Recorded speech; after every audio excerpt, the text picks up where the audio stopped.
Queridos irmãos, a paz do Senhor Jesus, estamos em mais um programa Escola Bíblica Dominical. Obrigado por sua companhia. Que Deus abençoe você e toda a sua família através desta programação. Lembrando que este programa está sendo transmitido em Recife, região metropolitana, pelo Canal 14 e em todo o estado de Pernambuco pelas repetidoras da Rede Brasil.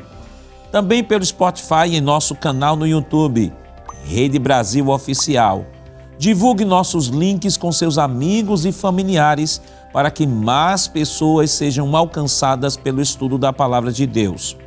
Hoje estudaremos a 10ª lição do trimestre com o título A Promessa do Espírito. E para comentar a lição desta semana, contamos com a presença do pastor Valber Gustavo. Pai do Senhor, pastor Valber, é um prazer tê-lo aqui conosco. Amém, pastor Nando Jackson. O prazer é todo nosso, a alegria é nossa. Do evangelista Alessandro Barreto. Pai do Senhor, Alessandro. A paz do Senhor, pastor Nando Jackson. E do evangelista Sóstenes Pereira. Pai do Senhor, ministro. A paz do Senhor, pastor. É uma satisfação estar de volta ao programa. Nesta lição, analisaremos a promessa do Pai conforme ensinada por Jesus no Evangelho de João. Veremos o fato que o Espírito habitou nos discípulos para que eles cumprissem a vontade de Deus e, por fim, evidenciaremos o poder transformador da descida do Espírito Santo no dia de Pentecostes. Pastor Valber, o senhor poderia ler, por favor, o texto áureo da semana? Pois não, pastor. Está em João capítulo 20, versículo 22. E havendo dito isso, assoprou sobre eles e disse-lhes: recebei o Espírito Santo. Evangelista Alessandro, qual a verdade prática desta semana? Pois não. A promessa do Pai não se restringe a um grupo particular ou a um período específico, mas inclui todos aqueles que se arrependem e creem no Evangelho. Evangelista Sóstenes, quais os objetivos da lição desta semana? Pois bem, pastor, os objetivos são: número 1, analisar a promessa do Pai conforme ensinada por Jesus no Evangelho de João. Número 2, investigar o fato de que o Espírito habita nos discípulos para que estes cumpram a vontade de Deus. Número 3, evidenciar o poder transformador da descida do Espírito no dia do Pentecostes. A leitura bíblica em classe para a lição de hoje está em João, no capítulo 14, versículos 16 ao 18, versículo 26, capítulo 16, versículos 7, 8, 13 e capítulo 20, versículos 21 e 22. Acompanhe conosco. E eu rogarei ao Pai, e ele vos dará outro Consolador, para que fique convosco para sempre, o Espírito da verdade, que o mundo não pode receber, porque não o vê, nem o conhece, mas vós o conheceis, porque habita convosco e estará em vós. Não vos deixarei órfãos, voltarei para vós.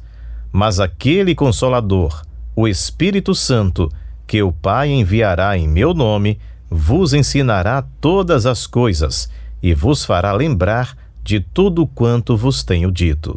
Todavia digo-vos a verdade, que vos convém que eu vá, porque se eu não for, o Consolador não virá a vós, mas, se eu for, enviar-vo-lo-ei. E quando ele vier, convencerá o mundo do pecado e da justiça e do juízo. Mas, quando vier aquele Espírito da verdade, ele vos guiará em toda a verdade, porque não falará de si mesmo, mas dirá tudo o que tiver ouvido e vos anunciará o que há de vir. Disse-lhes, pois, Jesus outra vez: paz seja convosco. Assim como o Pai me enviou, também eu vos envio a vós. E havendo dito isto, assoprou sobre eles e disse-lhes: recebei o Espírito Santo. Queridos irmãos, estamos iniciando o seu programa Escola Bíblica Dominical. Nesta oportunidade, estamos estudando a 10ª lição, que tem como título A Promessa do Espírito. Semana passada estivemos estudando a lição de número 9, que teve como título O Caminho, a Verdade e a Vida. E naquela lição nós estudamos o capítulo 14 do Evangelho de João, do versículo 1 ao versículo 15, onde pudemos refletir sobre o consolo e a promessa do Senhor Jesus. Descrevemos aqui todo o contexto de despedida do Senhor Jesus aos seus discípulos e, por isso, consolo e promessa do Senhor. No segundo tópico, nós aprendemos sobre as dúvidas, incertezas e enganos no caminho com Cristo. Falamos aqui sobre a sensação dos discípulos, esse sentimento de solidão, de abandono. E dentro desse contexto nós comentamos aqui sobre essas dúvidas e incertezas. E por fim concluímos a lição fazendo a exposição da fala de Jesus lá em João 14:6, quando ele diz que eu sou o caminho, a verdade e a vida, e ninguém vem ao Pai senão por mim.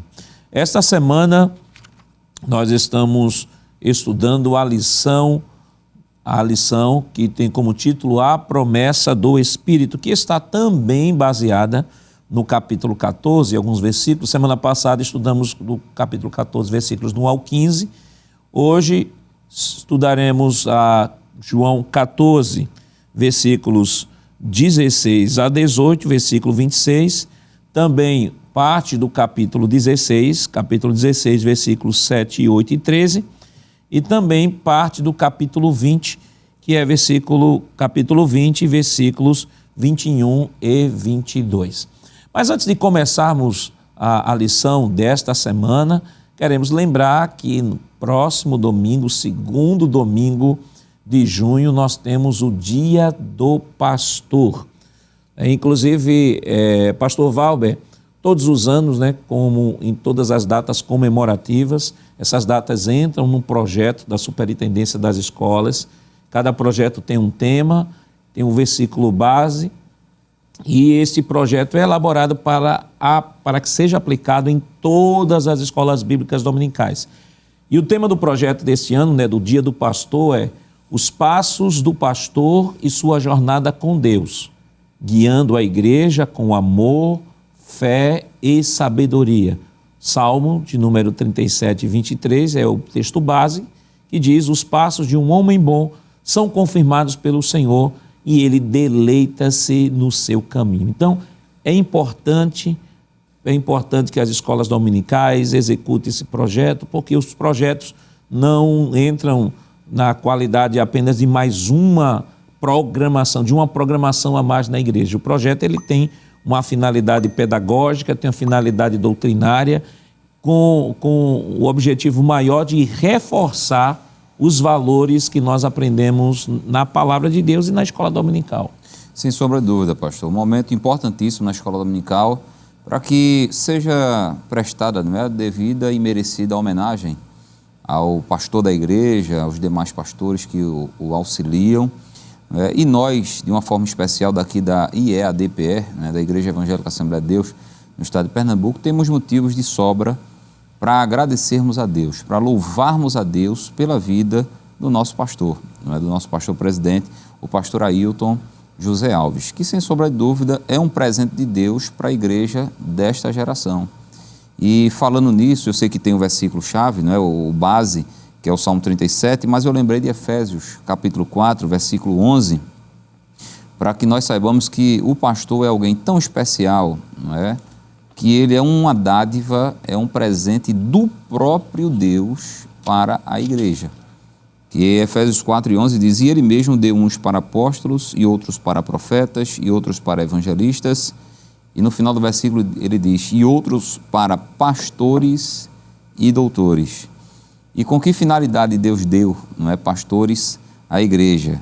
Está no versículo número 12, querendo o aperfeiçoamento dos santos. Ou seja, o pastor é um instrumento de Deus para a santificação do rebanho.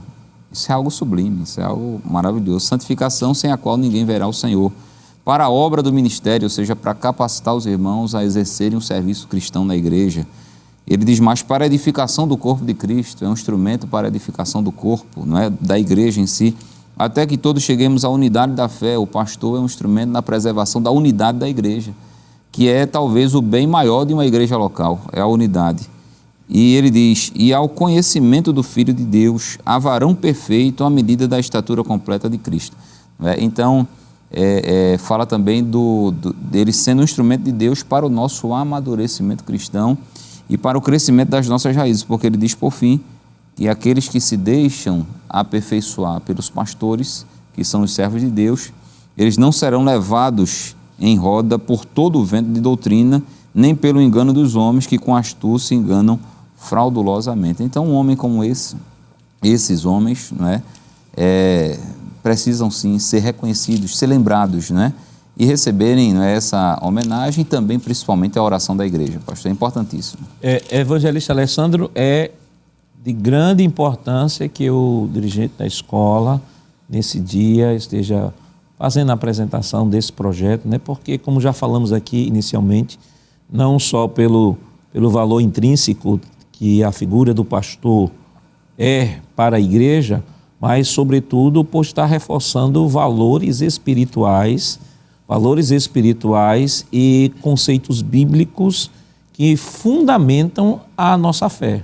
Perfeito, pastor. E assim, além de tudo isso que já foi dito, a gente poderia também lembrar de que, assim como no mundo secular, por assim dizer, se lembra de dias específicos, importantes, que devem ser lembrados mesmo, como, por exemplo, o dia dos pais, o dia da mãe, o dia do pai, o dia do profissional de direito, o dia do profissional de segurança pública e tantos outros. Nós temos a cultura, como crentes, de lembrar do dia do pastor. E isso faz jus, até porque, como o pastor Valber falou, são pessoas que dedicam a sua vida ao ministério, às famílias, né? E nada mais justo do que um momento específico para se fazer uma oração, como todos os anos a superintendência vem fazendo essa programação. E aproveitando a oportunidade, já que o pastor Valber leu um texto, além desse que é maravilhoso, do Salmo 37, me lembrei do texto de Hebreus, capítulo 13, versículo 7, quando diz, lembrai-vos dos vossos pastores. É um princípio bíblico, lembrar dos pastores, que vos falam a palavra de Deus, a fé dos quais imitai, atentando para a sua maneira de viver. E no verso 17 complementa, obedecei, porque não adianta só lembrar. Tem que lembrar, mas tem que obedecer. Obedecei a vossos pastores e sujeitai-vos a ele, porque velam por vossa alma, como aqueles que hão de dar contas delas, para que o façam com alegria e não gemendo, porque isso não vos será útil. Então, acho que é um dia específico, deve ser lembrado e sim, deve ser feito tudo aquilo que for necessário para que a igreja lembre sempre de estar orando pelo pastor. E o dirigente evangelista sócio não pode deixar de fazer uma oração, né? Conclamar a igreja a um momento especial de oração com a igreja, porque o pastor é aquele homem chamado por Deus que doa a sua vida pela igreja, doa a sua vida para dormir com problemas de outras pessoas. Às vezes, sempre nos lembramos dele quando estamos doentes, vamos pedir a unção, sempre nos lembramos dele quando estamos com problemas para um aconselhamento, sempre nos lembramos dele quando estamos com algum problema para pedir oração, para levantar a igreja em oração, mas quase nunca chegamos assim, chegamos para ele dando um abraço, dizendo assim, pastor, eu estou orando pelo senhor, eu estou aqui para lhe ajudar, pode ter certeza que o senhor pode contar comigo qualquer momento, qualquer hora, qualquer instante.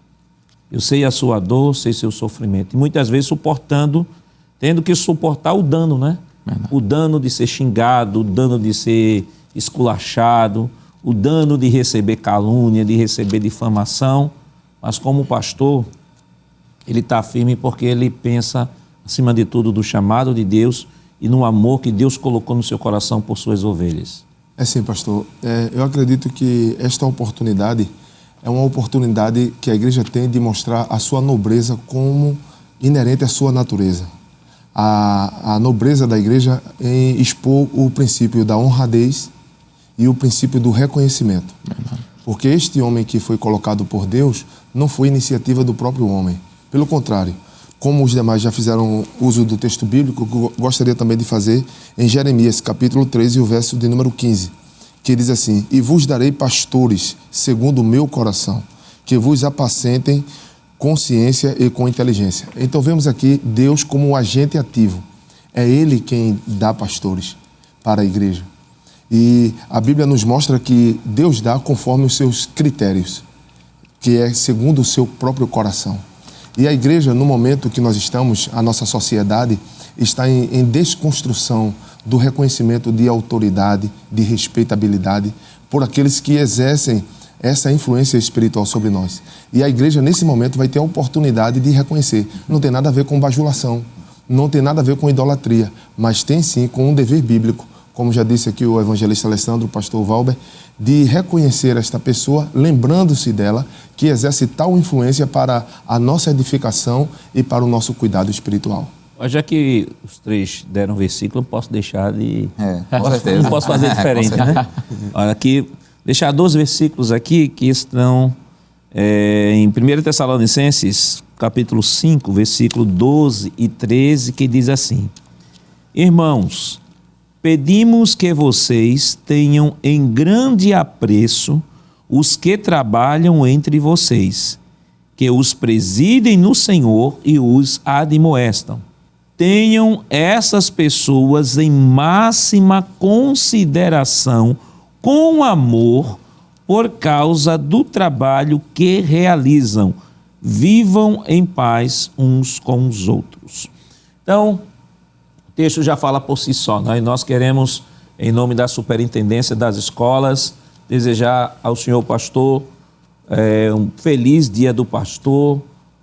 Pode ter certeza que para nós é uma honra tê-lo como nosso pastor, tê-lo como pastor sobre as nossas vidas, e queremos lhe render nesse dia as felicitações por esse momento tão especial. E rogamos que Deus continue lhe dando muita vida nos anos e muitos anos de vida. E estendemos também essa saudação a todos os pastores auxiliares que cooperam no seu ministério, que Deus continue abençoando em nome de Jesus. E conclamamos aqui os dirigentes de escola a não deixarem de fazer esta oração especial. É claro que todos os dias nós oramos pelo pastor e pelos pastores, mas nesse dia especial faça uma oração especial para que o Senhor esteja ajudando e dando força e graça a estes homens que têm se abnegado e se doado em prol do Evangelho. Pastor Valber, nossa lição hoje, lição de número 10. Pois não, pastor. A promessa do Espírito Santo. Eu gostaria de chamar já a próxima tela. E aí nós temos aí o mapa mental, queria que o senhor pudesse comentar. Pois não, pastor. Temos aí o organograma, né, de toda a lição, a temática, o Espírito Santo. E é uma temática muito própria, pertinente para nós que somos pentecostais, né? Eu acho que nós pentecostais damos a devida ênfase à pessoa do Espírito Santo. E aí, primeiro, nós temos analisar a promessa do Pai. Temos Jesus enviará o Consolador, e não vos deixarei órfãos. Em segundo lugar, investigar. O Espírito habita os discípulos. Temos João capítulo 20, versículo 22. Depois temos o sentido de assoprou sobre eles o Espírito e um episódio anterior ao Pentecostes. E, por fim, evidenciar a promessa do Pai no dia de Pentecostes. Temos aí a expressão de repente, que está lá em Atos 2, não é? E todos foram cheios do Espírito Santo, e essa expressão cheios do Espírito Santo tem uma significação específica em relação a Atos 2 e em algumas outras passagens, né, de Atos dos Apóstolos, e por fim, e começaram a falar em outras línguas. Vamos para a próxima tela. Próxima tela, aí nós temos o texto áureo. Eu queria que o senhor lesse o texto áureo, e aí nós temos um breve comentário, né, da verdade que está no texto áureo. Pois não, o texto áureo, como já foi lido, não é, em João capítulo 20, versículo 22, e havendo dito isso, assoprou sobre eles e disse-lhes, recebei o Espírito Santo. O comentário diz o seguinte: quando Jesus assoprou sobre eles e disse, recebei o Espírito Santo, podemos entender que se tratava de um antegozo do que iria acontecer quando o Espírito Santo fosse dado no dia de Pentecostes. Isso não significa que o Espírito Santo não estivesse presente na vida dos discípulos antes deste ponto. Havia uma atuação do Espírito Santo, mas é claro que essa atuação vai aumentar de nível, não é? Vai se aprofundar depois da consumação do sacrifício de Cristo, e isso a gente vai ver, não é? Principalmente também no dia de Pentecostes. Próxima tela. E aí nós temos a palavra-chave, a palavra Espírito. Certo. O nome Espírito Santo, né, essa expressão, vem do hebraico Ruach Kadosh e do grego Pneuma Hagios. Ele é Deus igual com o Pai. Veja, ele não é igual ao Pai, não é? Mas ele é igual com o Pai.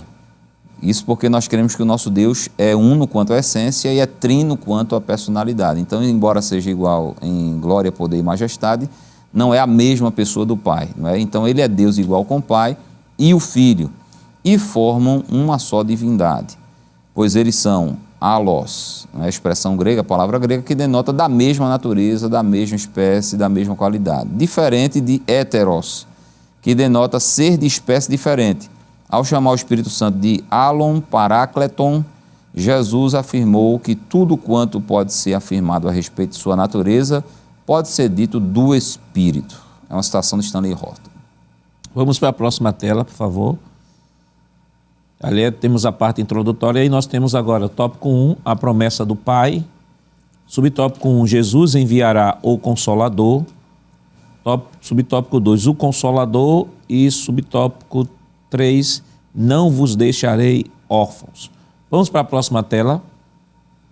Evangelista Alessandro, a promessa do Pai, Jesus promete enviar outro Consolador. Pois não, pastor. Diz assim: o Espírito Santo, pois, faria pelos discípulos tudo quanto Cristo tinha feito por eles, enquanto estava com eles.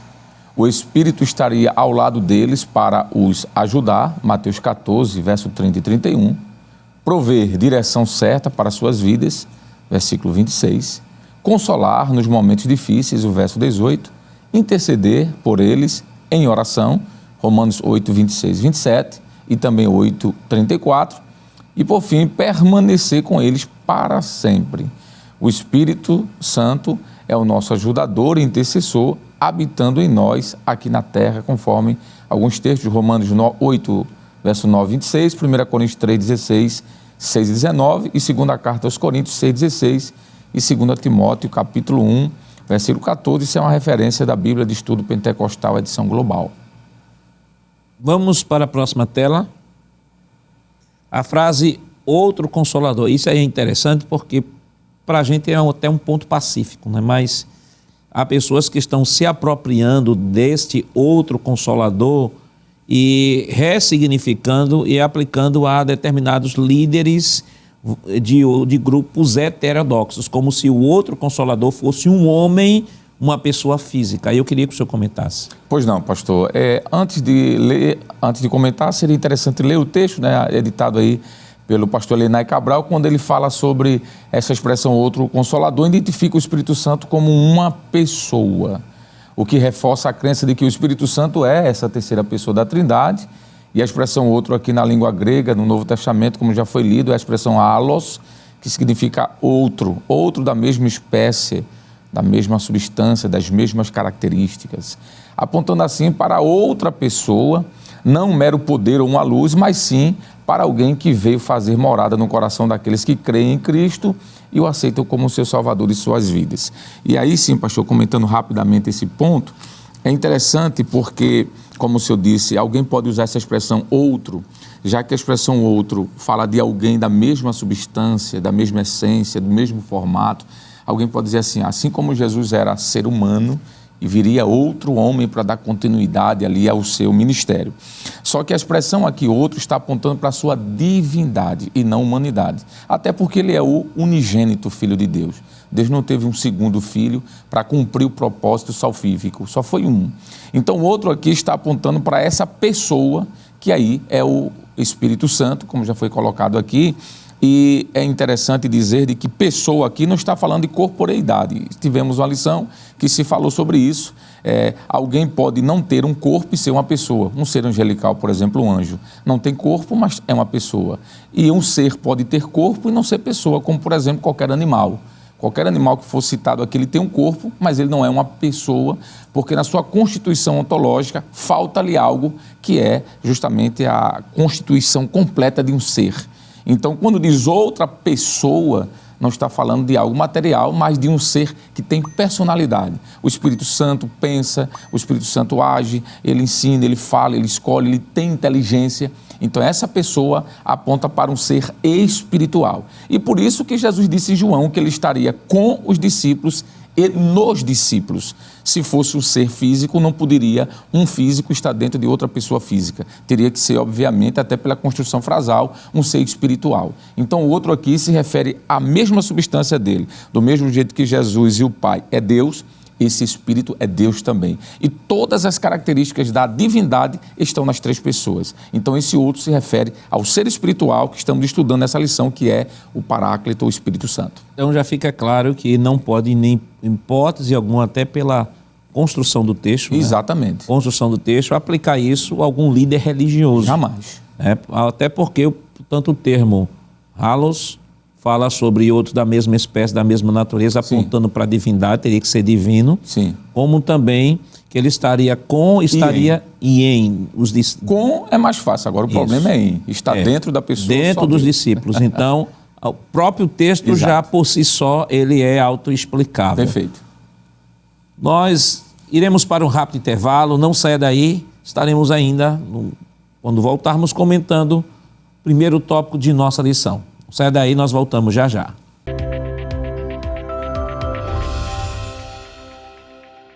Queridos irmãos, estamos de volta em seu programa Escola Bíblica Dominical, esta semana estudando a 10ª lição, que tem como título A Promessa do Espírito. E no bloco anterior nós estávamos comentando o primeiro tópico de nossa lição, e eu queria pedir a próxima tela, por favor, a obra consoladora do Espírito Santo. Evangelista.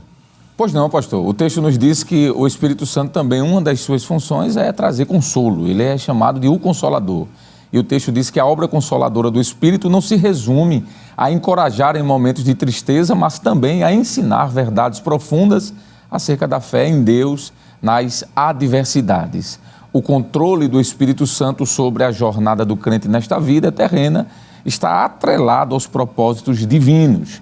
Deus não apenas acompanha, mas ele ensina, adverte e fortalece o crente para o cumprimento da missão para a qual o chama a cumprir. Inclusive, isso aqui tem muito a ver com a lição passada, quando tratamos sobre o consolo que Jesus disse que ia para o Pai, mas se os discípulos não ficariam sozinhos, ele enviaria outro consolador para acompanhá-lo, ajudá-lo. A expressão consolador aqui, como o texto mesmo diz, é muito abrangente, porque quando a gente para pensar sobre consolar, a priori a gente pensa só sobre alguém que chega ao lado no momento de tristeza, mas consolo é muito mais do que isso. O texto deixa claro de que consolo é até ensinar, mostrar o caminho que deve seguir e direcionar alguém. De alguma forma isso tem a ver até com essa ação consoladora do Espírito. Vamos para a próxima tela. Próxima tela, nós temos o Espírito habita os discípulos, João 20, 22, o sentido de assoprou sobre eles o Espírito e um episódio anterior ao Pentecostes. Vamos agora para a próxima tela. Evangelista Sóstenes, o Espírito habita os discípulos, a habitação do Espírito Santo na vida dos salvos. Pois bem, pastor, quando nos referimos à habitação do Espírito Santo na vida dos salvos, nós precisamos observar algumas das suas atuações. Conforme está em tela, ele confirma que somos filhos de Deus. O Espírito Santo também prova que ele é o penhor da nossa herança. Nós vemos também que o Espírito Santo atesta que somos membros do corpo de Cristo. E, finalmente, conforme a tela nos apresenta, o Espírito Santo capacita o crente a viver uma vida santa. Eu gostaria de ler um texto que está na primeira carta do apóstolo Paulo aos Coríntios, na primeira carta, capítulo de número 6, e os versículos 19 e 20. O texto bíblico diz assim: ou não sabeis que o nosso corpo é o templo do Espírito Santo, que habita em vós, proveniente de Deus, e que não sois de vós mesmos, porque fostes comprados por bom preço.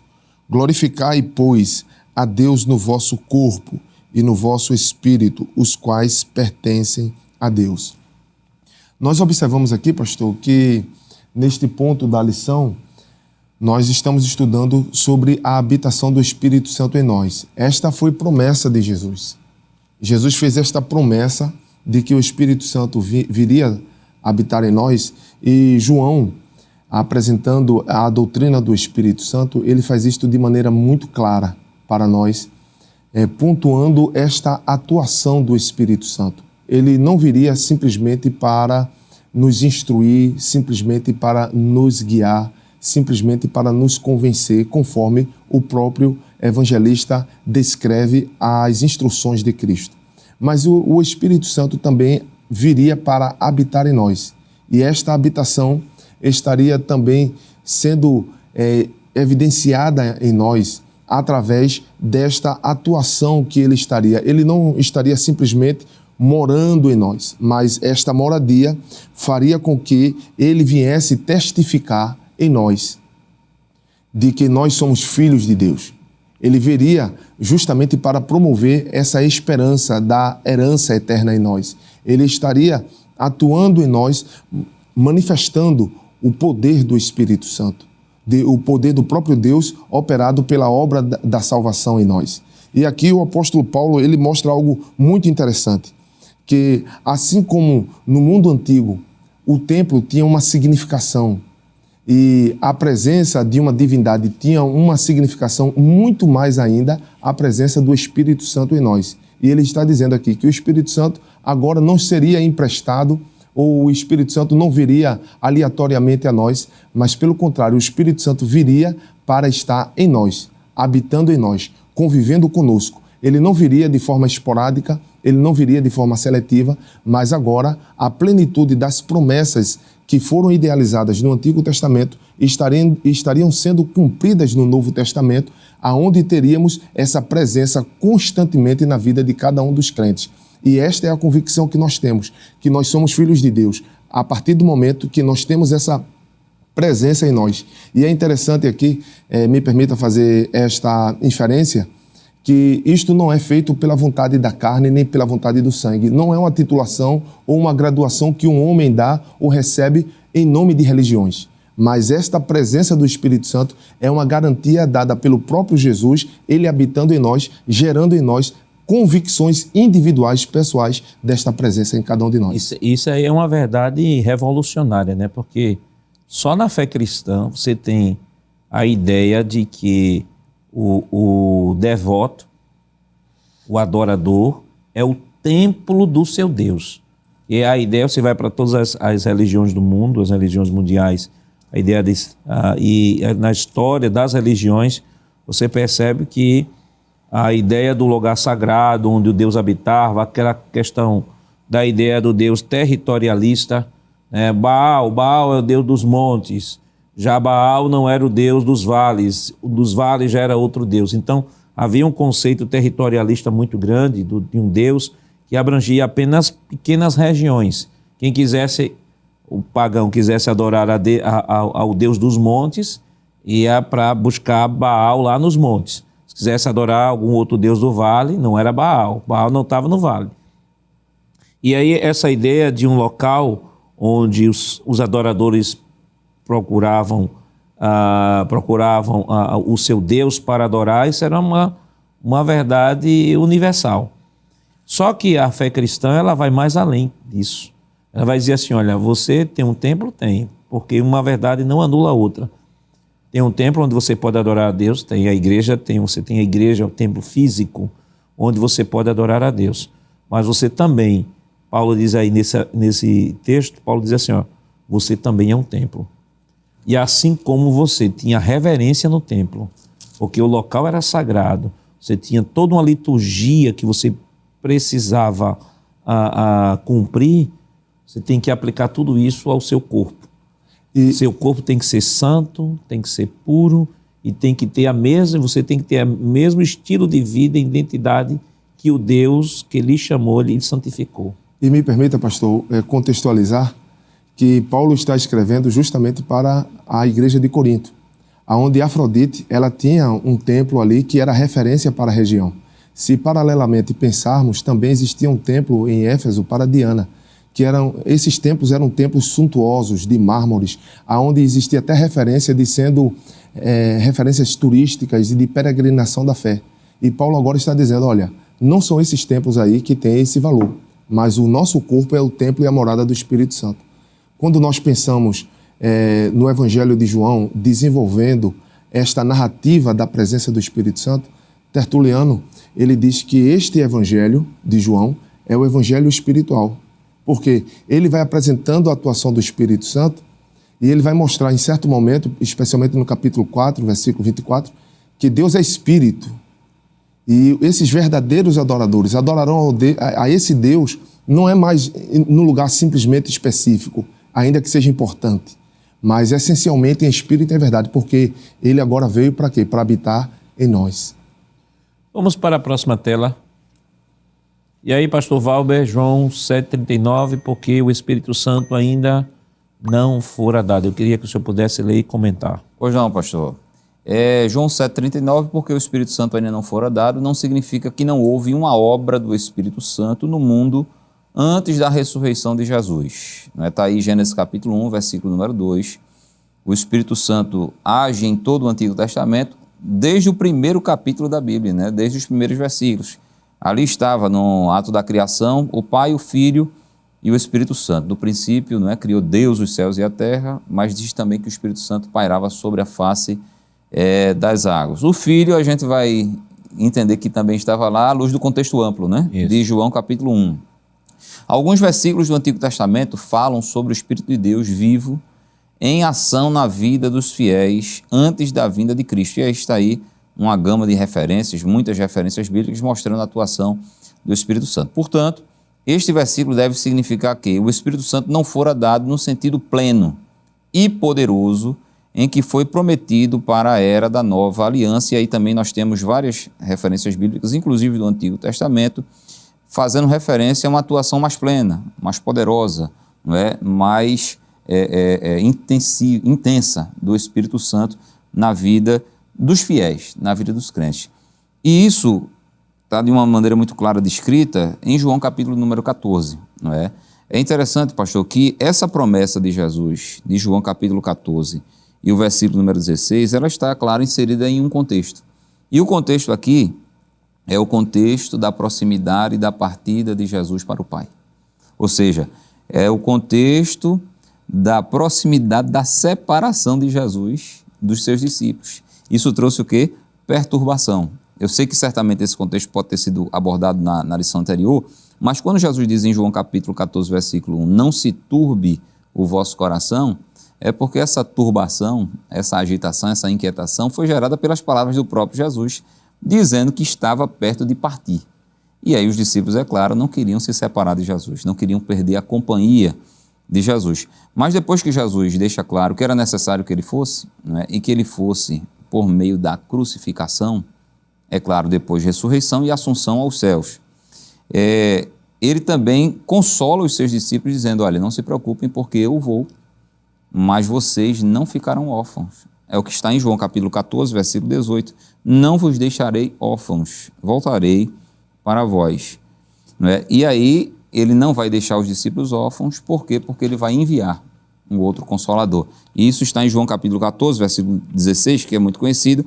Ele diz, e eu rogarei ao Pai, e ele vos dará outro Consolador, para que fique convosco para sempre. É interessante, pastor? Me permita, eu já estou fechando o comentário, mas ele diz assim, para que fique convosco para sempre. Então, quer dizer que a ação do Espírito Santo e a habitação do Espírito Santo em nós não vai se restringir apenas a essa vida. Vai também se estender por toda a eternidade. Uma vez eu estava conversando com o professor Saulo Soares e a gente estava conversando sobre justamente o céu. E no céu a gente vê nas descrições de textos bíblicos, como por exemplo Apocalipse 21, Apocalipse 22, o trono de Deus compartilhado com o seu Filho, com o Cordeiro. Mas a gente não vê ali uma descrição de uma manifestação visível do Espírito Santo. E a gente estava se perguntando, e o Espírito Santo, será que vai se manifestar de forma visível? Ora, uma definição muito assim, literal de Espírito é que ele é invisível, Não sabemos se haverá em algum momento uma manifestação visível do Espírito Santo no céu, mas de uma coisa nós temos certeza, a sua presença encherá, permeará todo o ambiente celestial e ele também estará conosco para sempre. E o professor Saulo dizia, ele vai estar no lugar onde ele mais gosta de estar, que é dentro de cada um de nós, não é? Habitando cada um de nós.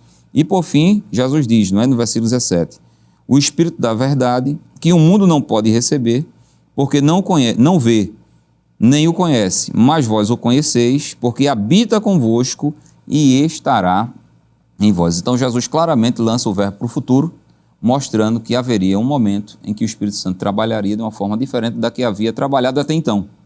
Então, que o Espírito Santo trabalhou no Antigo Testamento é ponto pacífico, mas existe um novo tempo para o agir do Espírito Santo, e esse novo tempo é a partir da cruz do Calvário. Então, a ação do Espírito Santo na Bíblia Sagrada se divide em antes e depois do Calvário. Antes do Calvário de uma forma, depois do Calvário de outra forma, possibilitando aí sim uma habitação e uma ação plena do Espírito Santo na vida dos crentes. Isso é até interessante porque, por exemplo, há pessoas que, quando Jesus diz assim, se eu não for, o Consolador não virá, algumas pessoas às vezes pegam esse texto no sentido literal para dizer assim, o Espírito Santo nunca esteve presente na história humana.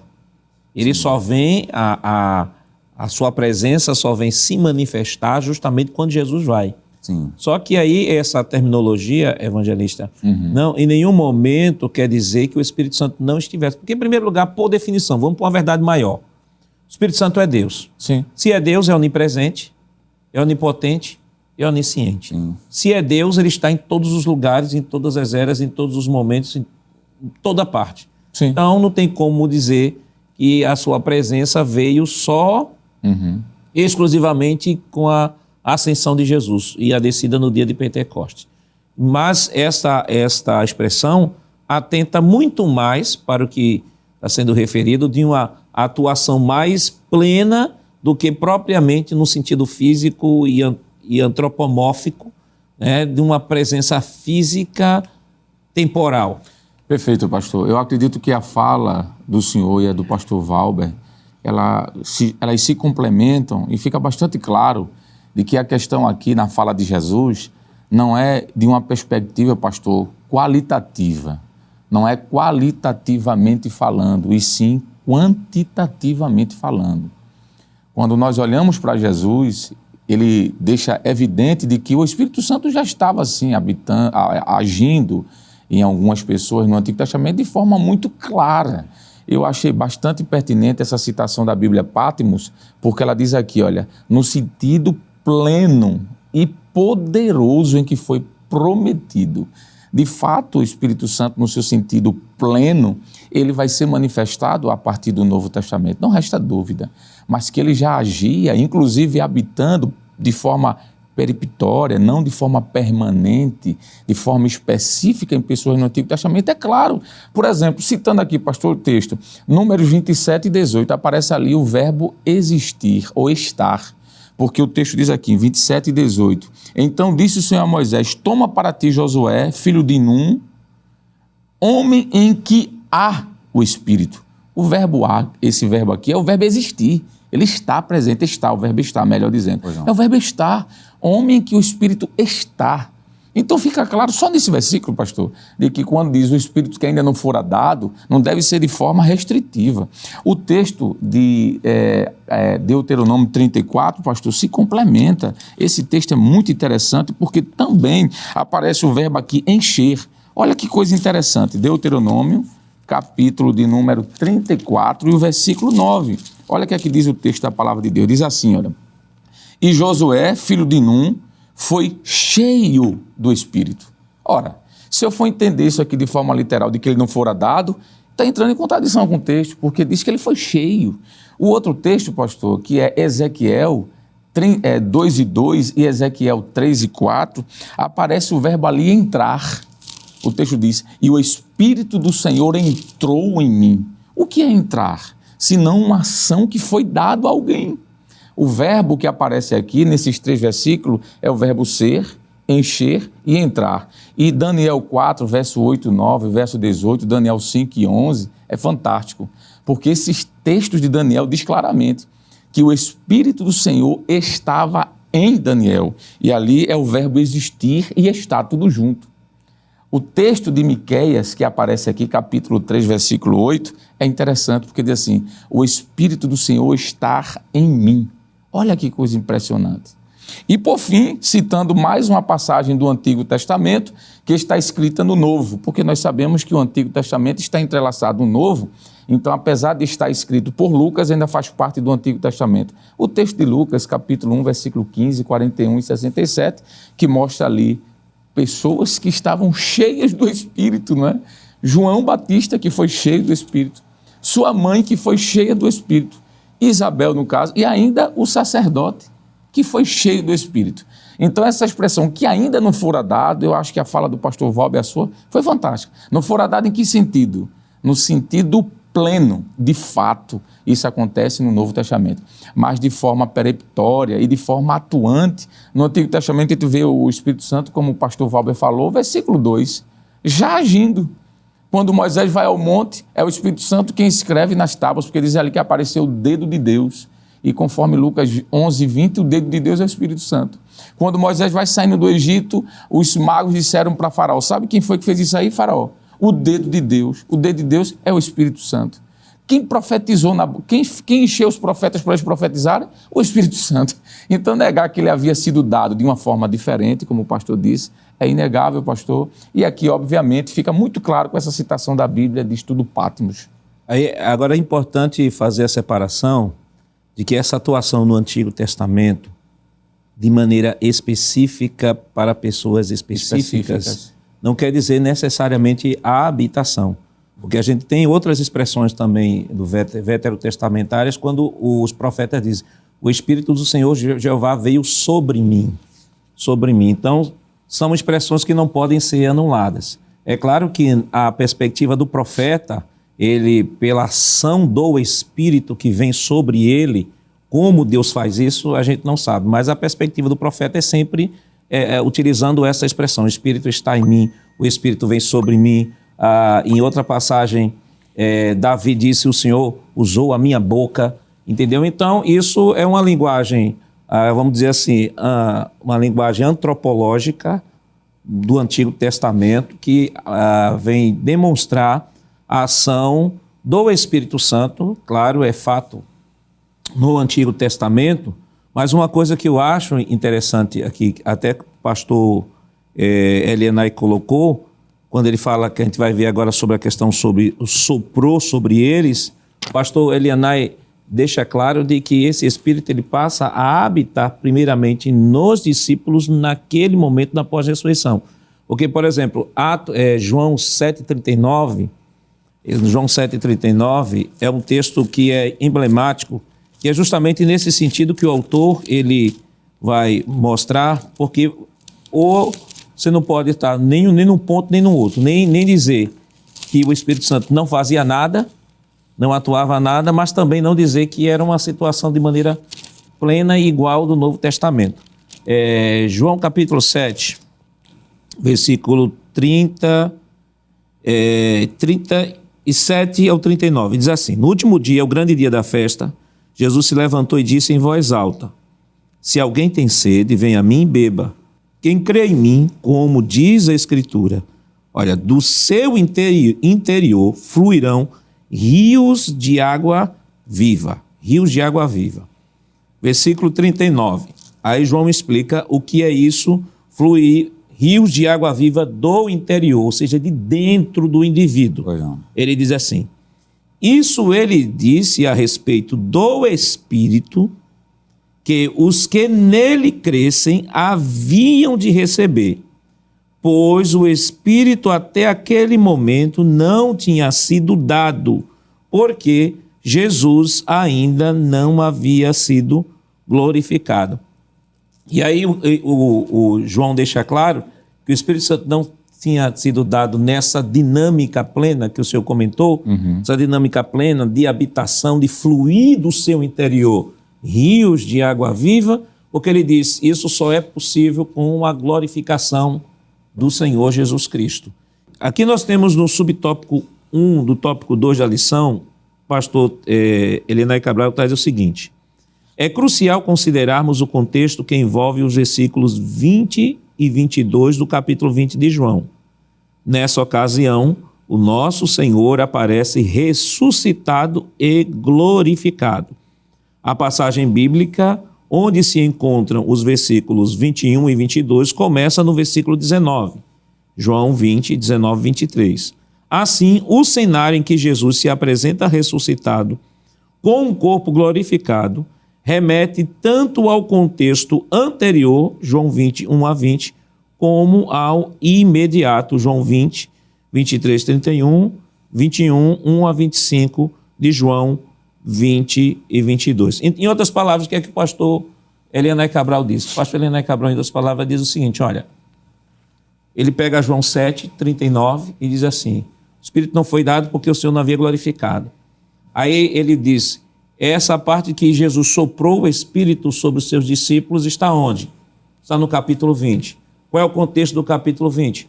Jesus glorificado.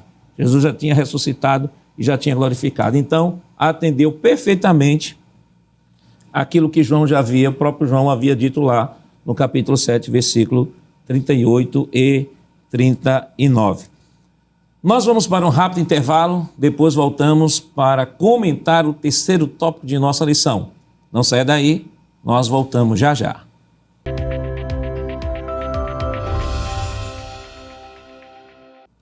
Queridos irmãos, estamos de volta para o último bloco de seu programa Escola Bíblica Dominical, esta semana estudando a 10ª lição, que tem como título A Promessa do Espírito.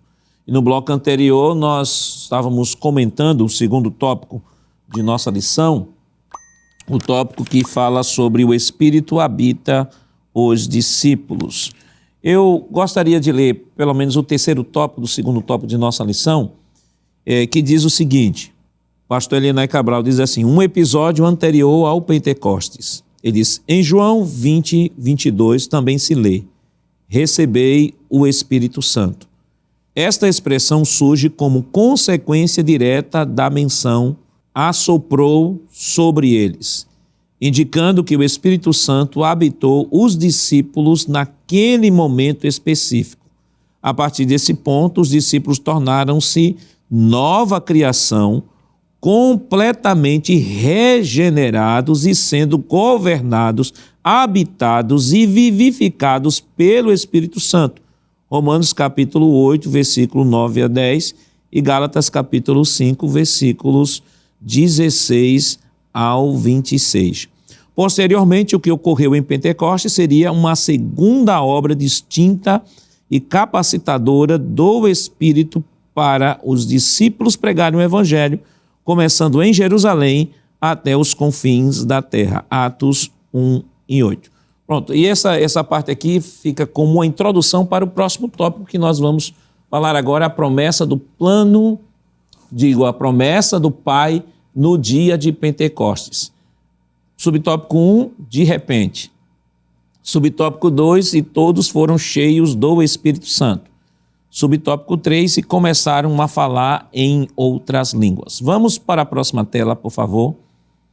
E aqui, evangelista Sóstenes, aqui nós temos a promessa do Pai no dia de Pentecostes. É importante, e essa introdução que nós citamos aqui do subtópico 3, do tópico 2 da lição, o pastor Elianai Cabral, ele já deu uma introduçãozinha de que a experiência do Pentecostes é uma experiência completamente diferente da experiência que os discípulos tiveram em João, no capítulo 20. Isso ele vem apontar de que o batismo no Espírito Santo em nenhum momento significa ter o Espírito Santo, porque existem diversas correntes teológicas que interpretam das mais diversas formas, e entre elas está aquela que diz que o batismo no Espírito Santo, somos batizados no Espírito Santo quando aceitamos a Cristo como Salvador. Então somos batizados no Espírito. Só que aqui o texto fica claro, e o pastor também trazendo esse subtópico 3 aqui, de que o batismo no Espírito Santo é uma experiência pós-conversão.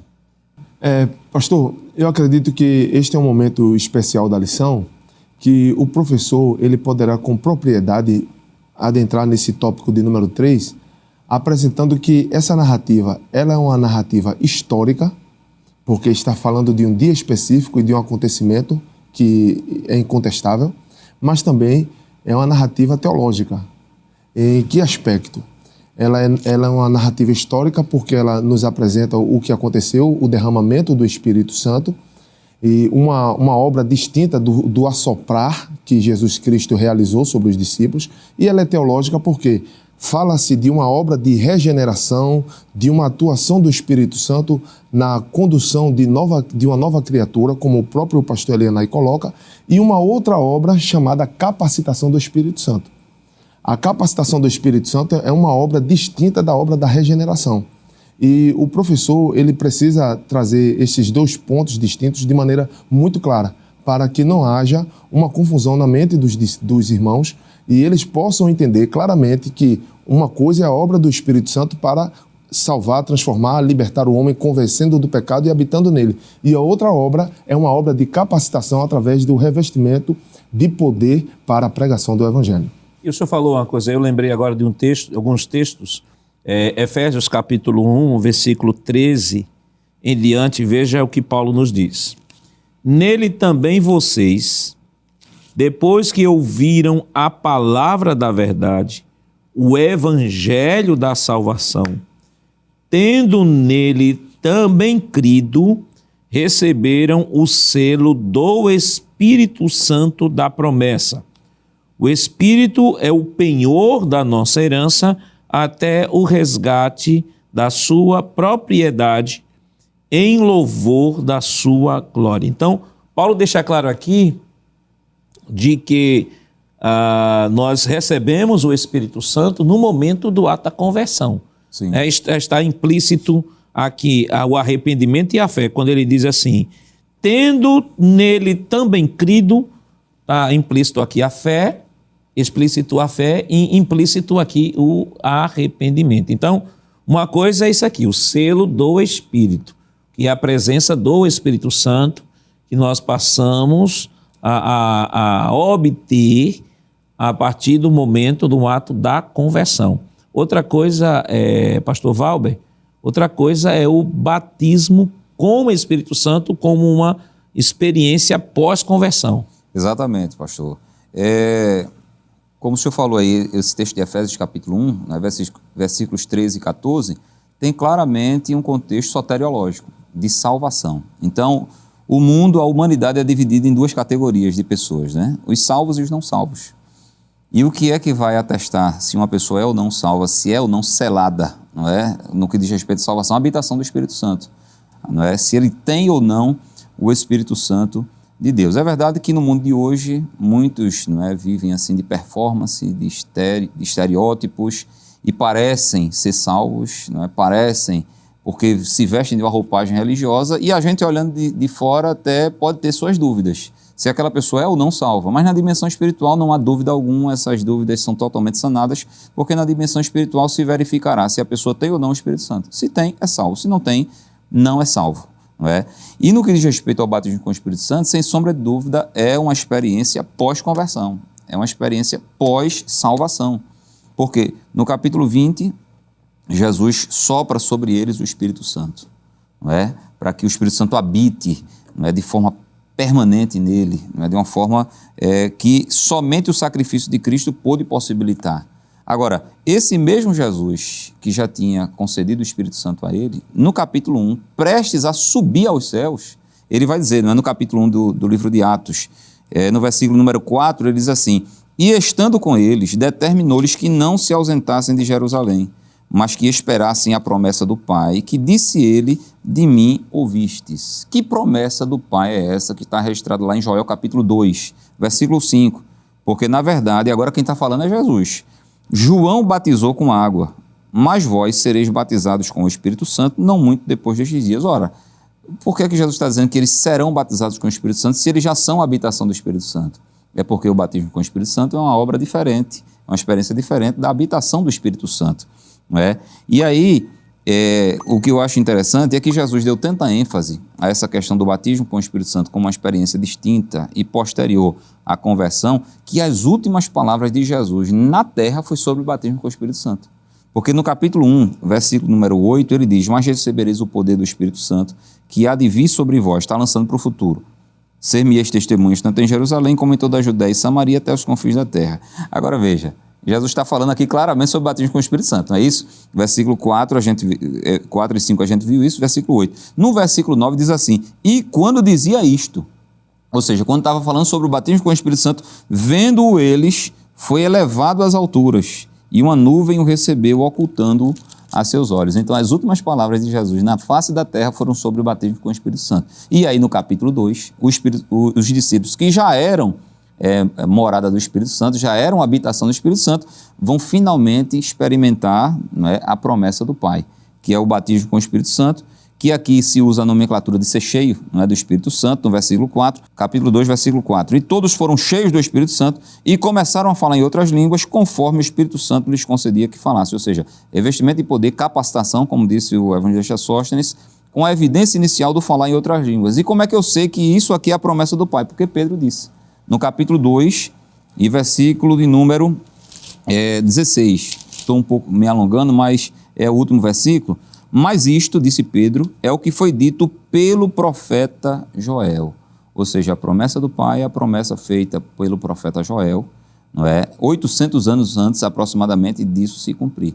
E ela se cumpre na vida daqueles que já são salvos. Então, é impossível alguém receber o batismo com o Espírito Santo se não tivesse sido antes regenerado e ter o Espírito Santo como sua habitação. São experiências distintas, a Bíblia é clara. E uma coisa interessante é que o texto deixa claro assim: e começaram a falar em outras línguas, segundo o Espírito Santo lhes concedia que falassem. Ou seja, não é algo aprendido, Isso. não é algo aprendido, não é fruto da habilidade intelectual, linguística de nenhum ser humano, mas quem está por trás da ação, gerando a língua, é o Espírito Santo. Exatamente. E isso aí está claro que é outra coisa, né? Que é negado muito pelos cessacionistas. Não, mas, olha, batismo com o Espírito Santo está provado aqui, né? Uma experiência distinta da regeneração, e ele tem como evidência o falar em outras línguas. É tanto que todas as ocasiões em que nós vamos ver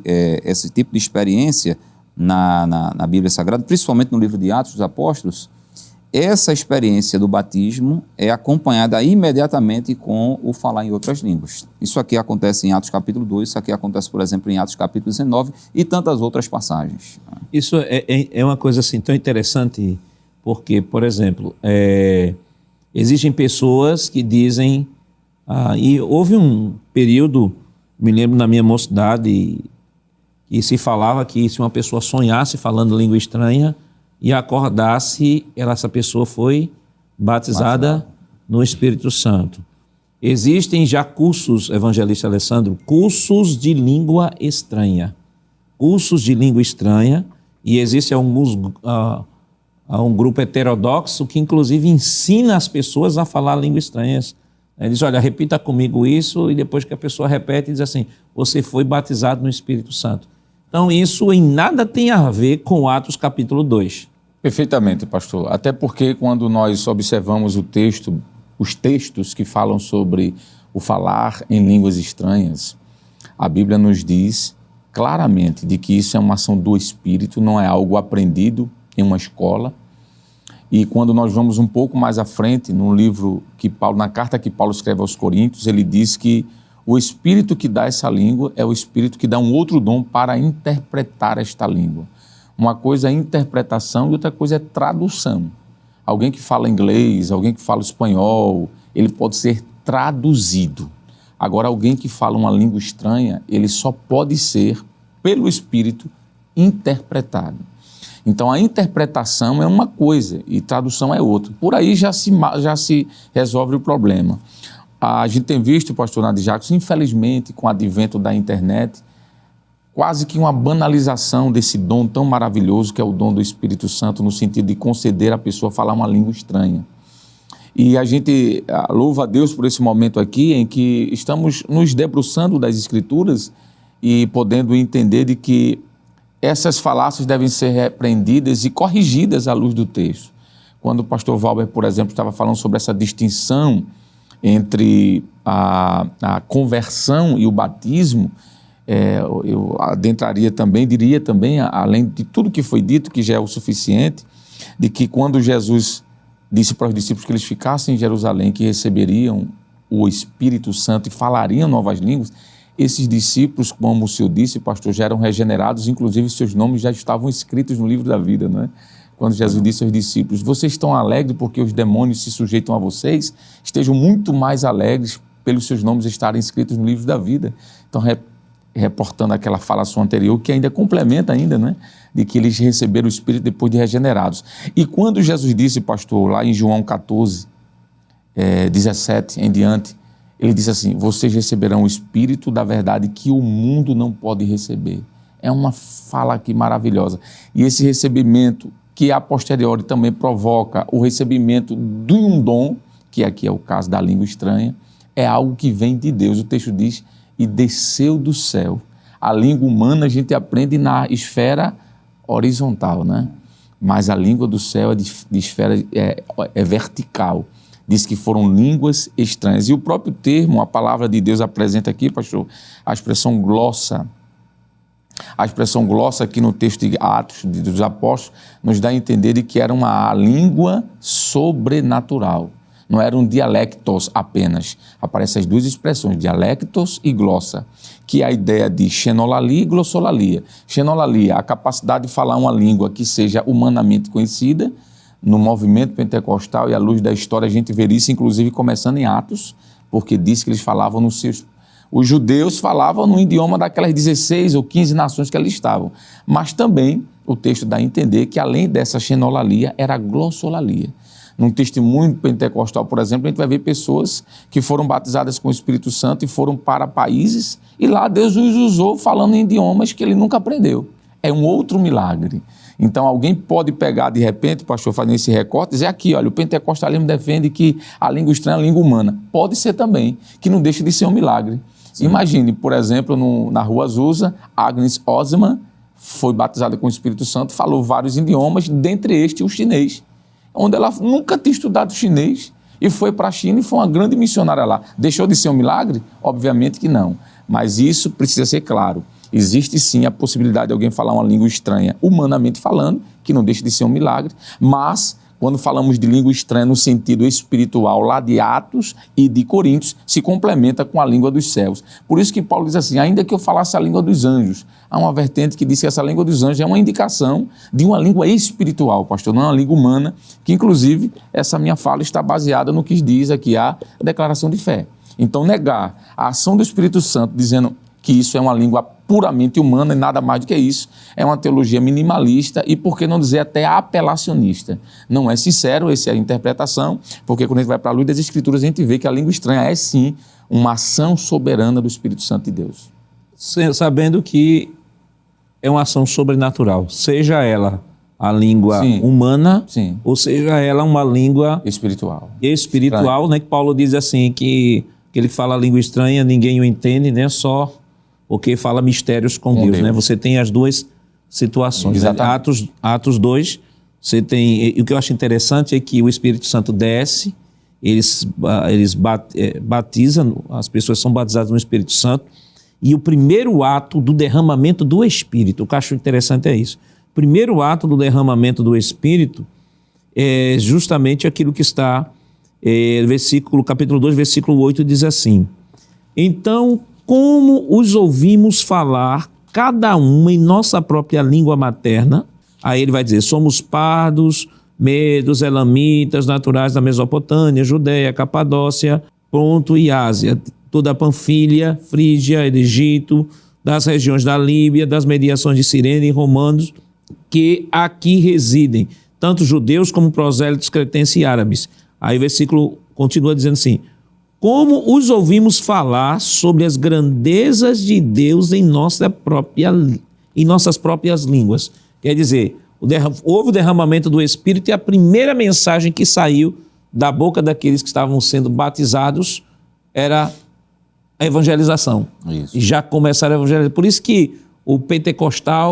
evangelismo pentecostal são atividades que estão intrínsecas, irmão Sóstenes, estão intrínsecas na vida da igreja, né?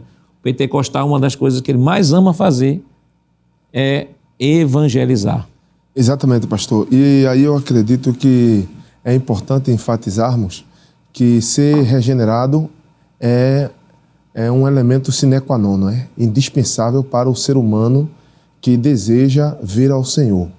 Ele precisa ser salvo e não tem como dispensar a obra do Espírito Santo para isso. Todavia, depois de salvo, ele não pode se contentar dizendo, pronto, já sou salvo, o Espírito Santo habita em mim e é suficiente.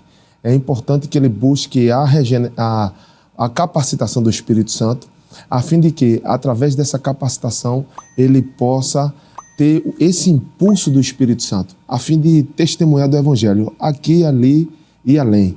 Eu gostaria de ler, pastor, um breve texto aqui, do pastor que está na lição, do pastor Elianai, no tópico de número 3.3, né? E começaram a falar em outras línguas. Ele diz assim, o batismo no Espírito Santo constituiu uma experiência profunda na vida dos discípulos já regenerados. E essa experiência não se limitou àquele único dia.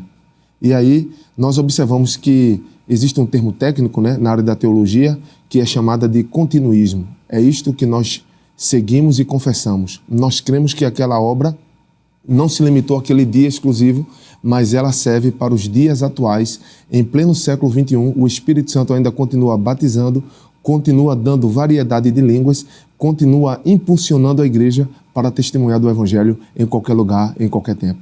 Pastor Valber, o tempo já estourou. Pois não, pastor. O que é que o senhor pode sugerir ao professor que está nos acompanhando? Pois não, pastor. É seguir o roteiro da lição, que está muito bem organizado, não é? Foi muito bem concatenado, mas enfatizar essa questão, não é, da regeneração possibilitando a habitação do Espírito Santo de Deus, mas não deixar, porque nós somos crentes biblicamente pentecostais, de enfatizar a questão do batismo com o Espírito Santo, com essa evidência do falar em outras línguas, e essa fala do evangelista Sóstenes foi perfeita. A gente não poderia terminar esse programa sem enfatizar que Jesus continua batizando com o Espírito Santo e com fogo e manifestando dons espirituais. E tem vários textos, inclusive na lição, mas tem um texto que não está na lição, mas eu gostaria de citar, é um versículo só.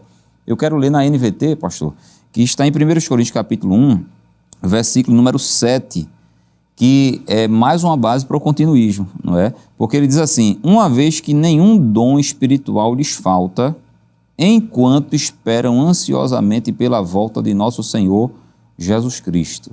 Em outras palavras, ele está dizendo, os dons permanecerão até a vinda do Senhor e Salvador Jesus Cristo e não ficaram restritos apenas ao primeiro século. O Alessandro? Pastor, eu acredito que essa lição é muito propícia para, na própria escola dominical, orar para Jesus batizar com o Espírito Santo, não é? Porque a gente tem um hábito sempre de orar pedindo essa promessa. É uma promessa do Pai, que foi feita por vários profetas e relembrada por Jesus.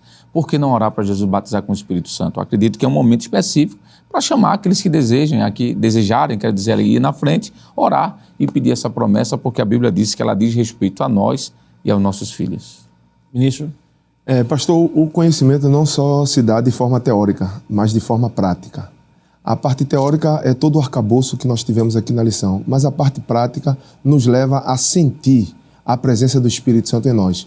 Como pessoas regeneradas, temos essa experiência, mas também podemos buscar esta capacitação, que é esse impulso de falar em novas línguas pelo Espírito Santo. Que Deus continue lhe abençoando em nome de Jesus. Queridos irmãos, depois de uma lição tão maravilhosa, né, falar do Espírito Santo é empolgante, enche os nossos corações de alegria. Vamos orar ao Senhor e aproveitar, vamos orar por todos os pastores, né? Próximo domingo estaremos comemorando o Dia do Pastor, para que o Senhor continue ajudando esses servos de Deus que têm se doado em prol do Evangelho. Oremos. Pai, em nome de Jesus, nós queremos te render graças, Senhor, por tudo quanto nos concedeste, Senhor, neste dia. Queremos pedir uma bênção, Senhor, especial por todos os pastores, Senhor. Ó Deus, que a tua mão de Deus continue estendida sobre os teus filhos, Senhor, ajudando, fortalecendo, guiando, Senhor. Te pedimos, Senhor, pelo nosso pastor presidente, pastor Ailton José Alves. Ó Senhor, continua ajudando o teu filho, dando saúde, força, graça, Senhor, e a todos, Senhor, que cooperam em seu santo ministério. Continua estendendo as tuas mãos, ajuda os teus filhos, Senhor. Fortalece, dá graça, dá força, dá ânimo, Senhor. Em nome de Jesus, ó Deus, nós te pedimos, hoje para todo sempre. Amém.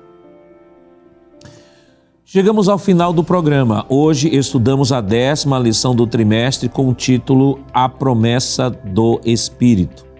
Na próxima semana veremos a 11ª lição com o tema A Intercessão de Jesus pelos Discípulos. O programa Escola Bíblica Dominical vai ao ar toda sexta-feira às 21h30 e no sábado às 16 horas. Também está disponível no formato de podcast no Spotify e nosso canal no YouTube Rede Brasil Oficial. Se inscreva, ative o sininho e compartilhe nossa programação. Obrigado por sua companhia e até o próximo programa. Que a graça do nosso Senhor Jesus Cristo, o amor de Deus nosso Pai, a comunhão do seu Santo Espírito estejam com todos hoje e para todos sempre. Amém.